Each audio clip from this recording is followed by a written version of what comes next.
అందరూ లైక్ చేయండి, షేర్ చేయండి, సబ్స్క్రైబ్ చేయండి, మా ఛానల్ని సపోర్ట్ చేయండి. ఒక అందమైన అడవిలో చిన్న కుందేలు పేరు చిట్టి ఉండేది. చిట్టి చాలా తెలివైనది, కాని కొంచెం భయపడే స్వభావం. ఒకరోజు చిట్టి నీళ్లు తాగడానికి చెరువు దగ్గరకు వెళ్ళింది. అక్కడ ఒక చిన్న పిచ్చుక మూను చెట్టుపైనుంచి జారిపడింది. అయ్యో, నాకు సాయం చెయ్యవా అని మోను ఏడ్చింది. చిట్టి మొదట భయపడింది, కాని వెంటనే ధైర్యం తెచ్చుకుని నేనున్నాను, భయపడకు అంది. చిట్టి తన స్నేహితుడు తాబేలు బాబూని పిలిచింది. తాబేలు బాబూ నెమ్మదిగా వచ్చి మనం కలిసి సహాయం చేద్దాం అన్నాడు. ఇద్దరూ కలిసి మోనును లేపి చెట్టుకి దగ్గరగా తీసుకెళ్లారు.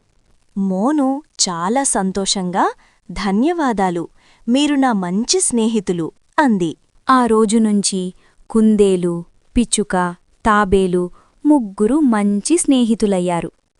వాళ్లు ప్రతిరోజూ కలిసి ఆడుతూ ఒకరికొకరు సహాయం చేసేవారు. ఒకసారి అడవిలో పెద్ద గాలివానొచ్చింది. అన్ని జంతువులూ భయపడ్డాయి. కాని ఈ ముగ్గులూ కలిసి ఒక సురక్షితమైన గుహలోకి వెళ్లి మిగతా జంతువులు కూడా కాపాడారు.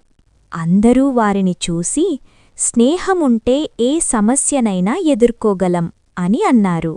నీతి: స్నేహం, సహాయం ఉంటే ఎలాంటి కష్టమైన పరిస్థితినైనా సులభంగా ఎదుర్కోవచ్చు.